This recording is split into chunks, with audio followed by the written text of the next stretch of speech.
What is up, MoYak family? Josh and I are here. Josh, man, how are you? Good, good.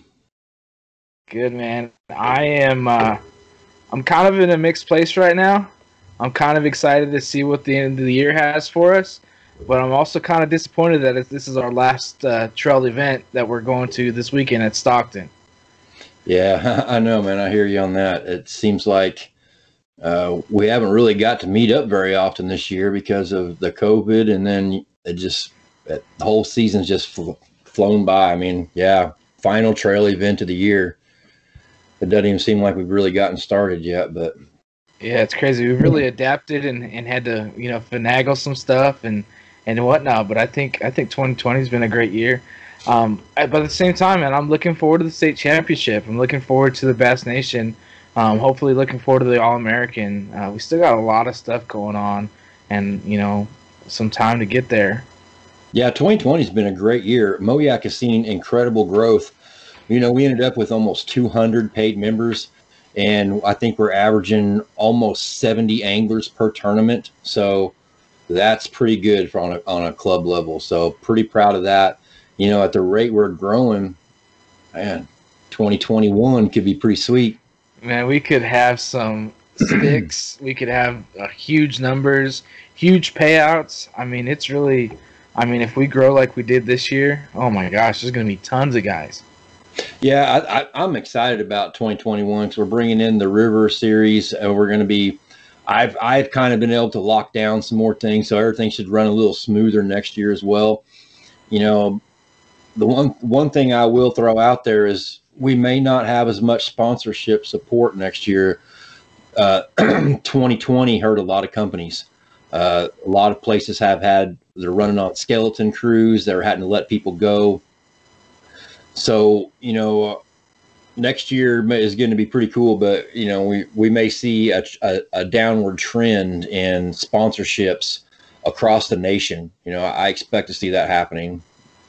Man, maybe we can help change that. Next year we can get these guys back on their feet and help them doing what we do as well, too. So, yeah, definitely. I hope you're wrong about that. I hope we still get, these guys that have been with us and supporting us. And I mean, I know for me, especially last year, and I've said this multiple times, but coming to an event with my tail tucked between my legs and walking home with some jigs or a towel or some Yak Attack stuff, it was probably the most expensive Yak Attack stuff I paid for, but but it was always great meeting up and getting some of that support. So hopefully, off in the off season, when nothing's going on and you're looking to stock up on stuff, hopefully we can support those guys and really bring them back into the equation and show our appreciation as well.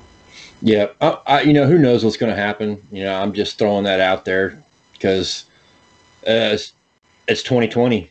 Right? Yeah, anything can happen, man. We found out that this year. Yeah. It's crazy. Well, man, let's get into some announcements for everybody. State championship. When is that going down, Josh? October 17th. It's right around the bend, next month. That's going to be a good one, and that's going to conclude our season. So that's going to be on Table Rock, 2-day tournament at Indian Point Marina. Great venue. We've got the pavilion parking lot, so just like we did last year. So let's talk about that real quick on the team side. That's a huge event for those team side guys, correct? Yes, that is their final trail event. Although the individual side wraps up at Stockton, the team trail does not. The team trail is going to have that championship count towards points for the AOI, for the team championship. So that's 1.5 points. So there's going to be more points available at Table Rock than they've had at the regular trail event. So if someone down there in 3rd, 4th, or 5th place has a really good time at Table Rock, they might move up there and take those championship belts. Yeah, you got the Nedrig Bandits. They just won. Bull Shoals on the team side. Team Bonafide. Those guys are sitting just out of it. But, I mean, they could have a huge event at the state championship and easily be in that 1-2 spot. Yep, that's just going to make that championship even more exciting. That's awesome, man. It's exciting to say. Same weekend, we've got the Bass Nation, and I see you've been doing some work on some sponsorship, man. Talk to us about Kistler and what they got going on for us. Yeah, really excited that Kistler stepped on board to be a part of the Bassmaster Bass Nation, Missouri State Championship. Each of the 5 anglers that move on to the next round, or to the Classic, they're going to get a new Kistler rod. So you're going to be going to the Bassmaster Classic with one of the best rods out there. So that's just the beginning. We've got more stuff coming in from RoboHawk. I've been talking with Yak Attack. So there's more to come. That's exciting, man. I'm looking forward to that one. I'm glad that I signed up and to be a member on that. I know I didn't get to go to any of the larger events, but I'm excited about that one and it being on our own water. And I mean, who knows, man? One of MoYak guys can be fishing there at the Bassmaster Classic. How cool is that, man? That's right. I mean, right now we're looking at sending 9 guys total. 5 are going to qualify at that state championship, and we've got 4 others that have already qualified through fishing the opens. So, what we're looking at too, another benefit of this tournament, these guys that qualify, they're going to get this. We've got this sweet Airbnb cabin picked out. So everybody's going to get to stay in this nice cabin for free. Your lodging is going to be paid for. Bass Nation is going to pay for your entry fees. So you don't even have to pay for your entry fee into the Classic. And then on top of that, you're going to get cut a check to help cut with some of your fuel and food expenses. And I'm working on getting even more. So, oh yeah, I forgot we're going to have some. I like it when Josh gets like this, because he's like, I've got something else, but I don't know. Like before the show, we get on here and we talk about what we're going to talk about, and he's like, "Am I going to share this? Am I going to keep this to myself?" And I love it when he gets like this. Tell us, man. We're going to get some custom kayak cushions made too. They're going to have the Bass Nation logo on them, so the top 5 guys are going to have a little butt comfort that's going to be a little customized. Yeah, that's going to be pretty cool too. And I'm still there's more. Well, man, I'm gonna shut up now. We're looking forward to what you're doing. I really do appreciate, man, everything that you've done this year and what you're doing for these guys, and it's going to be cool. Talking about the 4 guys that have already qualified, if one of those guys is one of those top 5 spots for the Bass Nation, is that spot going to roll down to somebody else that has not qualified? Yes, and of those 4, I'm one of them, and I'm not going to fish in the tournament. So there's going to be 3. So 3 guys are going to be in this tournament. Well, I think 3 of them are going to be in there. I haven't really confirmed whether or not they're going to fish. But if those 3 guys do fish, yes. If they come in the top 5, it all rolls down. So they're really not fishing for much except maybe pride. But cool. So yeah, that will roll down. Well, cool, man. Talking about qualifying and whatnot, All-American. It's exciting seeing all the stuff that is going to happen. I saw you posted today on that. I don't know if it was you, but on that page, if you win the All-American, where is it, the 10 that you get an invitation to? Yeah, the KBF 10. That's one of the hardest. I mean, the TOC is a pretty good one, but the KBF, the 10 is the most elite tournament out there. To qualify to get in that event is so hard to do. And then, Chad Hoover does a great job of putting everybody up at a monster bass location and letting them go at it. So the 10 is really cool. So yes, the winner of the All-American Kayak Classic will get to go to the 10, and you don't have to be a KBF member. If you happen to win the AAKC and you want to go to the 10, you can sign up for KBF and still go. So it's not a prerequisite to join KBF before the All-American, still qualify for that. So that's really cool too. Thanks to KBF for that as well. Yeah, man. Thanks to those guys. It was really cool watching some of that stuff on YouTube, and those guys living in that, in that wherever they were staying all together. Watching them come back to their rooms, and they had these big old prize packages in their room with Yeti coolers and all this stuff and Gerber stuff and all, stuff from their sponsors. It was really cool seeing those guys get that stuff. Yeah, I'm so jealous. That's one. I tried last year. That was my goal, was to qualify for that tournament, and I came in 14th. So I just missed out on the 10 last year. And this year I was bound determined to get it, but I've had a terrible season, and I didn't make it again this year. So I'm so bummed. But yeah, to be at the 10 is a great honor, and so that's really cool. And talking about the All-American some more. I mean, we are still going to be on. The COVID's not going to stop us. We got permission from the city. Everything's good to go. We're going to have to, probably do our social distancing and be safe and, all that stuff. But it looks like we're not going to have our group camp. I'm still working on it, but you know, I wanted us to be able to all get together at one area and camp out and have a rendezvous swap meet kind of thing going on for several days. I don't think that's going to happen now. So that's about the only thing that's hurt us for the All-American from COVID is that. Other than that, everything is right on schedule. It's going to be awesome.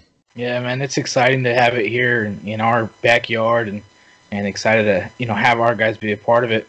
You know, talking about qualifying for that, we're finishing up the online series this month. The AOY, they're getting an invite, correct, to the national championship? Yes, the online angler of the year will get an invite to the KBF National Championship in 2021, and that will conclude at the end of September. And since there's no drops, we're going to know immediately who the winner is. And right now, it's looking like it's going to be Jared Fosno. I think he's got a pretty good, strong lead. It's going to be hard for anybody to catch him. It's going to be tough, and he's already sitting in that one spot. He had 22 3/4 bass is his best bass. I think he's got like 90 and some inches. That guy, I think he's locked that down, but he's worked hard for it. Yep, it's pretty much a done deal, but we'll find out at the end of September. Oh, cool, man. Vote, guys. Go vote for the Sportsman of the Year. All that comes down to you guys and who you want to see in that spot. Josh, talk to us about what that guy gets for being voted into that spot. Yeah, the Sportsman of the Year, you know, that's something that's special. You know, that's the guys that's always out there to help it. You know, that's what MoYak's all about. I mean, I say it all the time, but man, it's the truth. And that's what makes us such a great organization, is because of the people. And so this award it should be called the MoYak Award, not the Sportsman Award. You know, so yeah, we've got 5 great guys that have helped out a lot this year. They've been nominated, so they're up for voting. Everybody can go vote right now on SurveyMonkey. The link's up on the MoYak Facebook group. So yeah, just cast your vote for the angler that you feel like has done the most for the club, for their friends, for their community. That's what it's all about. And that angler is going to get, you know, an invite to the All-American. So on top of that invite, they're going to get 50% off their entry fee. So that's a big deal. That's cool. That's awesome that we're doing that. And, you know, just go vote for those guys. Show your support, you know, let them know. Yeah. It's just an honor to, you know, I know I got nominated, and I appreciate that. That means a lot to me. Win, lose, or draw, that I'm honored to be part of those 5 guys. Let's talk about a kayak tip of the week. I know we haven't done one in a while.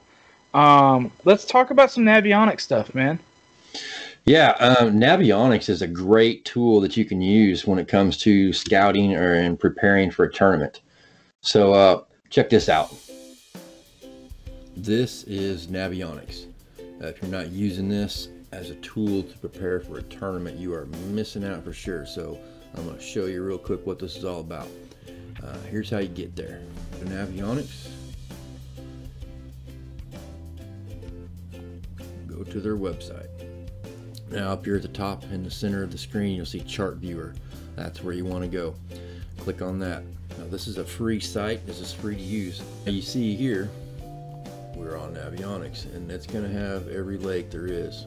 So let's zoom in on Stockton here. Now, the way this is going to be useful is not only is it going to show you channel swings, depth contours, which is helpful, but for me and for a lot of other people, it shows you where boat ramps are. It's this little triangle symbol right here. That shows you where an access point is. Now, sometimes it's a public boat, most of the times it's a public boat ramp, sometimes it can be private.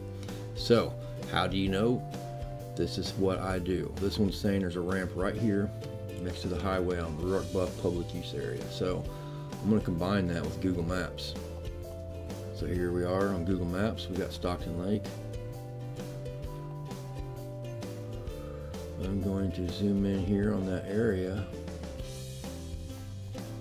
and there is a boat ramp, a 2-lane boat ramp, and a pretty large parking lot with a backflow parking lot area as well. So if you see a boat ramp that has a large parking lot, you can probably bet your bottom dollar that's going to be a public access point.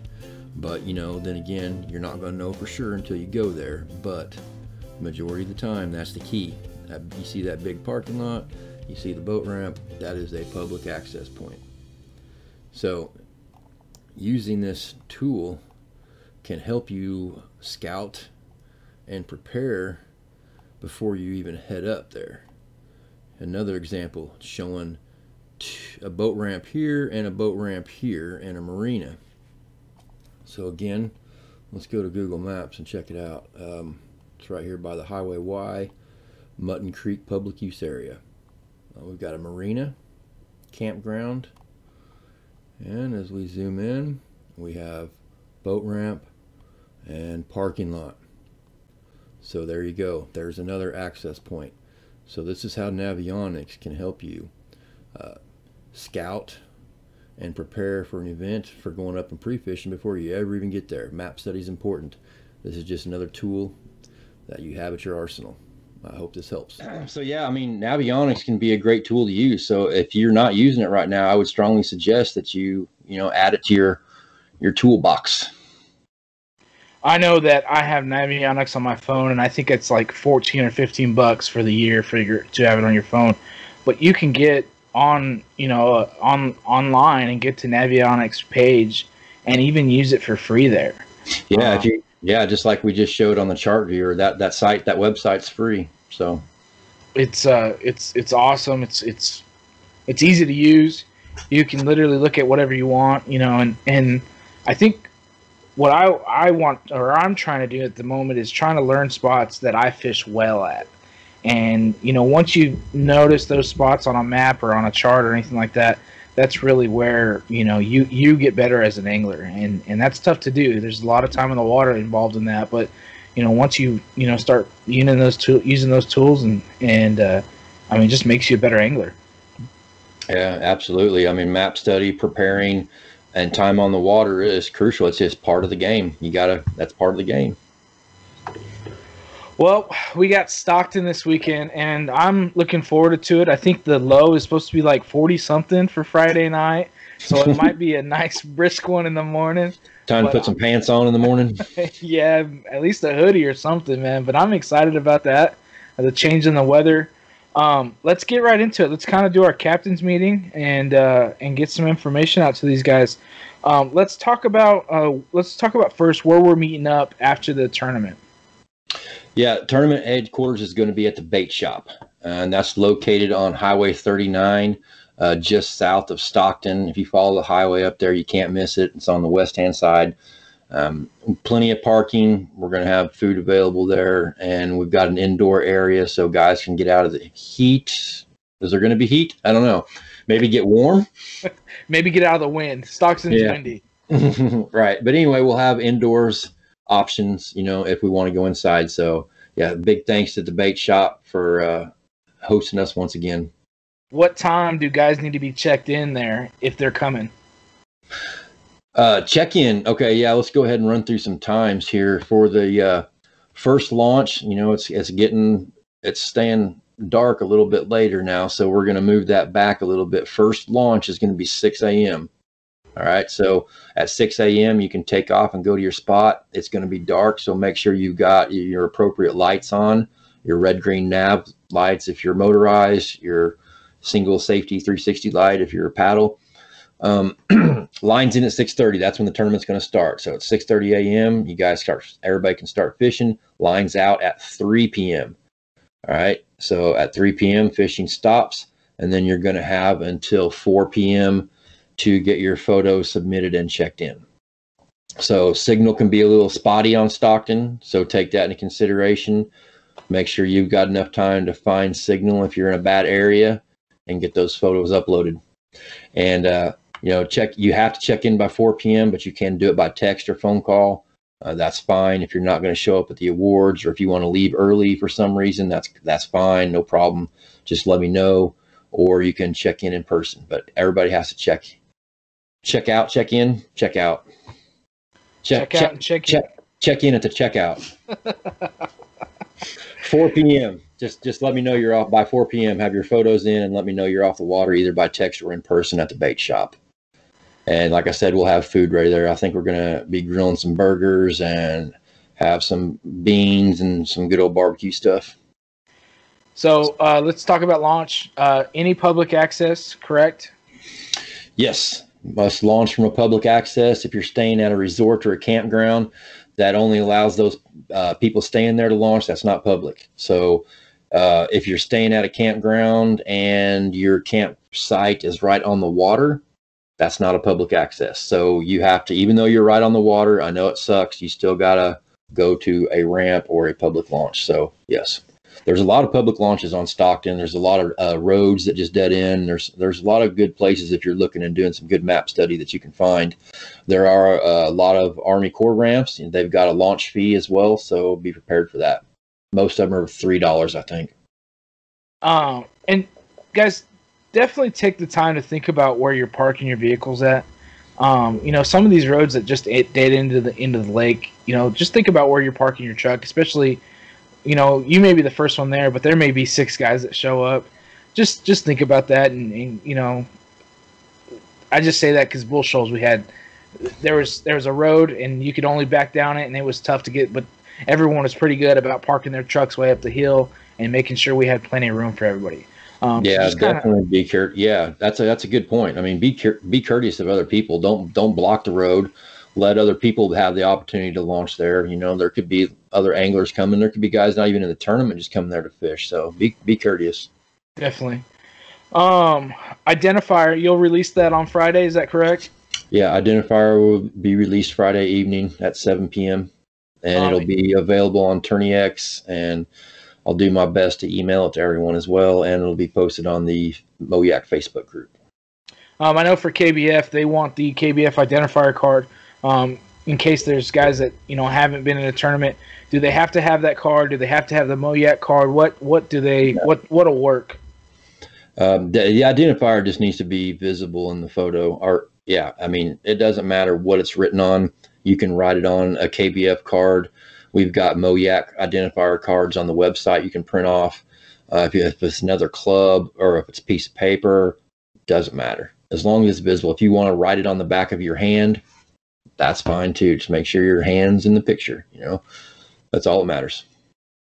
Well, cool, man. I don't know if there's anything else that I can think of that I would want to ask as far as, you know, the captain's meeting or anything else like that. What else you got for us, man? I just want to remind everybody of the boundaries. Making sure you launch within bounds. That map is located on the MoYak website. Go down to the link section and click on Stockton, and it will bring up the Army Corps of Engineers boundaries, which is huge. It's a lot. So as long as you launch within those boundaries, you can fish anywhere you can paddle to. So along with those links, Troy has really gave us a lot of helpful information there. You know, there's lake level stuff there. There's KBF rankings. You know, got a link to the podcast. Just everything kind of that you may want to know. He's got a lot of stuff listed there, and make sure to take advantage of that. He's worked really hard for that. Definitely. There is a ton of information on the website if you'll take advantage of it. There's even angler profiles. You can even click on your own name and go to your own profile. And if yours isn't set up like you want, talk to Troy and he'll hook you up. Yeah, it's really cool. He's really made it accessible for us to put just about whatever we wanted in there. I mean, you could literally upload your own photo. You can put photos in your bio. You can literally type whatever you want in there, and it's really cool, man. Troy's really worked really hard on that, and it's exciting to have. Yep, and he's got some really cool stuff cooking for next year too. I can only imagine. It's going to be exciting, man.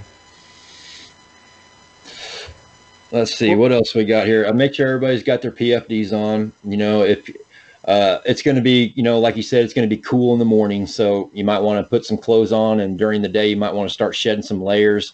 You know, if you're out fishing, that's fine. You can go ahead and stop fishing, take your life jacket off, take your hoodie off, put your life jacket back on, and go back to fishing. That's fine. Just don't be fishing without your PFD on. If you've got to remove layers, that's fine. But make sure you got your PFD on at all times. Also, you know, remember that you can fish, you can wade fish as well. Stockton's got a lot of shoreline. If the wind comes up, you know, this has happened before on Stockton. Get on the shoreline and drag your kayak and walk and fish a little bit. You know, you can do that as well to get out of the wind. So just remember that is okay. You just have to take your pictures inside the kayak, and all those rules are on the MoYak website at MoYakFishingSeries.com. Yeah, last year the water was, oh gosh, I don't even know how high it was last year. and you couldn't get to the bank if you wanted to, and No. it got windy. It got windy that day, and it would have been a good time. But I don't think we'll have so many issues with that. With the water being down. So yeah, definitely take advantage of fishing from the bank. If if you get in a spot where they're schooled up, take advantage of that, especially if you're paddling. And the water's down pretty much at Winter Pool right now, so that's why it looks so different. We've always been there in the springtime. We've never been there this late in the year. So be aware of those conditions too, because even though you launch in bounds, you still have to be able to paddle to wherever you're going to fish to. If some place is high and dry, and you want to get on the other side of this mud flat, but you can't paddle over there, then that's out of bounds. So if an area is cut off from low water, you can't fish it. So remember that too. All right, man. So I want to hear what you think. How do you think this tournament's going to be won? Do you think it's going to be shallow? Do you think it's going to be deep? Do you think someone's going to get into a school of fish and just tear them up, or you think it's going to be a grind? Man, with this weather cooling off, I would think it would be a hot topwater bite in the morning, shallow. I mean, you would think they would just nail a buzzbait or a spook or a popper. So yeah, I would say, I don't know, it depends on what the weather's going to be like. If there's going to be some cloud cover, yeah, I would say shallow for sure. The water temperatures are starting to drop, and then fish are going to start feeding up pretty soon. Yep, they should be schooling on some bait fish, and I like fishing shallow, so I'm hoping you're right, man. But I mean, other than that, I can't wait. Stockton's gonna be a good time. This weekend's gonna be a good time. Can't wait to eat with all you guys. Man, I ain't got nothing else. What else you got, Josh? That's it. I'm just excited to have our final meeting. I'm glad we get to do it together at Stockton, and I will see everybody at Stockton. Definitely can't wait. Can't wait to see you guys all there. We'll see you Saturday. See you soon.